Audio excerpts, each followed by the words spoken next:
Salam, salam sejahtera bagi kita semua. Saya Wilda Francisca Tambunan dari kelas 1E. Saya akan mempresentasikan materi UBB dan keunggulan peradaban mengenai manusia, etika kebudayaan, dan contohnya dalam kehidupan kampus.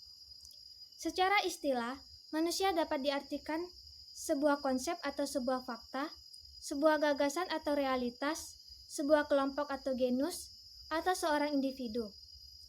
Manusia adalah makhluk yang luar biasa kompleks. Manusia merupakan paduan antara makhluk material dan makhluk spiritual. Ada beberapa definisi manusia menurut para tokoh. Salah satunya adalah R.B. Santanu. Menurut R.B. Santanu, manusia adalah makhluk sebaik-baiknya ciptaannya. Bahkan bisa dibilang manusia adalah ciptaan Tuhan yang paling sempurna dibandingkan dengan makhluk yang lain.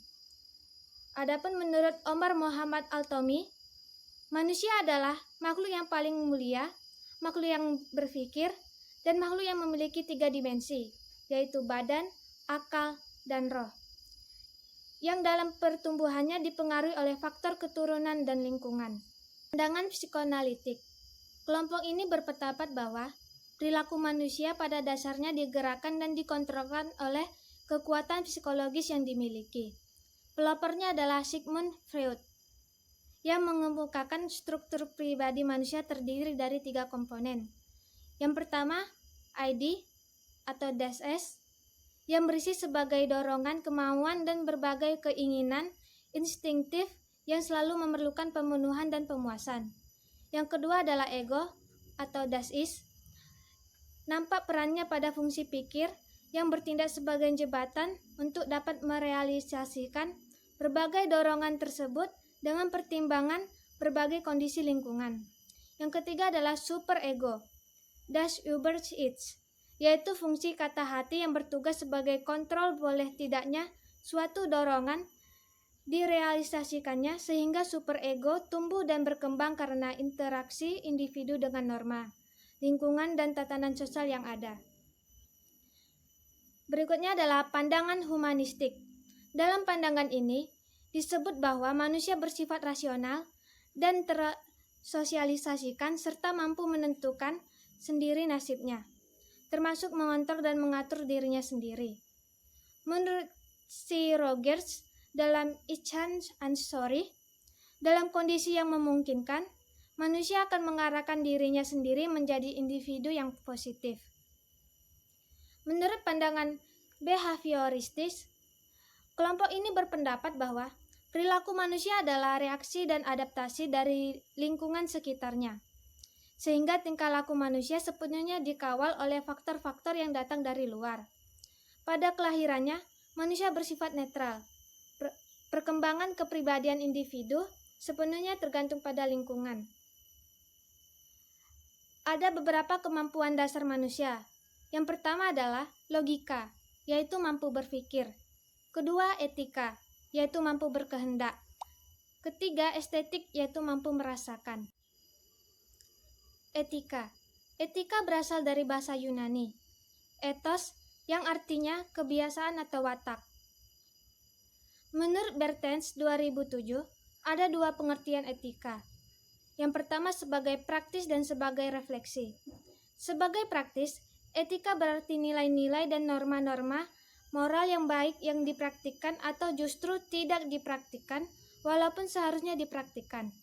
Kedua, etika sebagai praktis sama artinya dengan moral atau moralitas, yaitu apa yang harus dilakukan, tidak boleh dilakukan, pantas dilakukan, dan sebagainya. Etika sebagai refleksi adalah pemikiran moral. Etika lebih bersifat teoritis dan lebih bersifat umum. Terdapat 4 teori etika yang sering digunakan sebagai bahan acuan untuk menerangkan keputusan moral. Yang pertama, teori etika konsekuensialisme. Teori ini memberikan jawaban atas soal apa yang harus saya lakukan dengan melihat konsekuensi atas aneka jawaban. Dengan demikian, yang etis ialah sesuatu yang memberi keuntungan tertinggi atau menyumbangkan kebaikan lebih banyak terhadap masyarakat banyak. Dalam etika ini, baik dan benar tergantung dari akibatnya. Contohnya, mencuri. maka dinilai buruk karena akibatnya merugikan orang lain. 2. Teori etika deontologi. Teori ini menunjukkan kewajiban penentuan bahwa sesuatu itu etis maupun tidak. Sesuatu akan etis apabila melaksanakan kewajiban atau bertanggung jawab. Apabila berpegang pada kewajiban dan aturan, maka kepentingan diri tidak akan mengalahkan kewajiban moral. Etika deontologi menitik beratkan pada kewajiban bukan pada akibatnya. Misalnya, orang yang sudah melaksanakan kewajiban sebagai seorang mahasiswa, maka dia akan dipandang baik. Ketiga, teori hak. Teori etika hak memecahkan dilema moral tetapi lebih dulu mempertimbangkan hak dan kewajiban moral mana yang dilibatkan di dalamnya. Etika hak mencoba menyeimbangkan antara nilai hak dan kewajiban. Contohnya, asisten rumah tangga yang mempunyai hak mendapatkan gaji bulanannya setelah ia melakukan kewajibannya mengurus rumah. 4. Teori etika intuisionisme. Teori ini menyelesaikan dilema etis dengan berlandaskan kepada intuisi. Intuisi adalah peluang individu untuk memahami baik buruk sesuai perasaan moralnya. Etika intuisionisme melihat sesuatu tidak terbatas pada situasi, hak atau kewajiban, tetapi pada perasaan moral yang dipandang lebih syahih dari rasionalisme. Etika kampus peradaban. Etika pendidikan merupakan sebuah proses pendidikan yang berlangsung secara etis terus-menerus dalam kehidupan seseorang, melalui pengajaran dan penekanan terhadap etika itu sendiri. Etika mahasiswa di lingkungan Universitas Bangka Belitung secara garis besar tertuang dalam Peraturan Universitas Bangka Belitung Nomor 6 Tahun 2014 tentang Peraturan Disiplin Mahasiswa Universitas Bangka Belitung. Dalam peraturan ini, mahasiswa memiliki beberapa kewajiban dan ini mengandung etika di dalamnya. Beberapa peraturan tersebut yaitu mematuhi semua peraturan dan ketentuannya yang berlaku di UBB. Kedua, menghormati dosen dan tenaga kependidikan dan sesama mahasiswa di lingkungan UBB. Ketiga, mencintai keluarga, masyarakat, bangsa, dan negara serta menghargai sesama. Misalnya, sikap untuk saling menghormati antar dosen, tenaga kependidikan, dan sesama mahasiswa.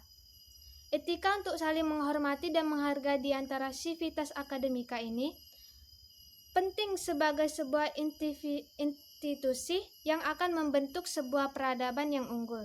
Secara khusus, kampus juga mengatur tentang cara berpenampilan di kalangan mahasiswa yang sesuai dengan citra dan misi UBB.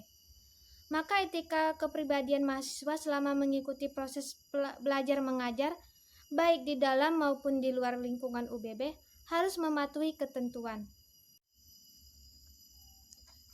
Kebudayaan. Definisi kebudayaan menurut Kroeber dan Kluckhohn pada 1950 terdiri atas berbagai pola, bertingkah laku, mantap pikiran, perasaan, dan reaksi yang diperoleh dan diturunkan oleh simbol-simbol yang menyusun pencapaiannya secara tersendiri dari kelompok-kelompok manusia. Kebudayaan adalah keseluruhan cara hidup yang merangkumi cara bertindak, berkelakuan, dan berpikir, serta segala hasil kegiatan dan penciptaan yang berupa kebendaan atau kerohanian sesuatu masyarakat. Unsur kebudayaan. Ada beberapa pendapat ahli yang mengemukakan mengenai komponen atau unsur kebudayaan antara lain sebagai berikut. Malfield menyebutkan kebudayaan memiliki 4 unsur, yaitu 1. Alat-alat teknologi, 2. Sistem ekonomi, 3. Keluarga, 4. Kekuasaan politik. Bronislaw Malinowski mengatakan ada 4 unsur pokok yang meliputi 1. Sistem norma sosial yang memungkinkan kerjasama antara para anggota masyarakat untuk menyesuaikan diri dengan alam sekelilingnya. 2. Organisasi ekonomi. 3. Alat-alat dan lembaga-lembaga atau petugas-petugas untuk pendidikan. 5. Organisasi kekuatan dan politik. Demikianlah presentasi saya, atas kurang lebihnya saya mohon maaf. Terima kasih.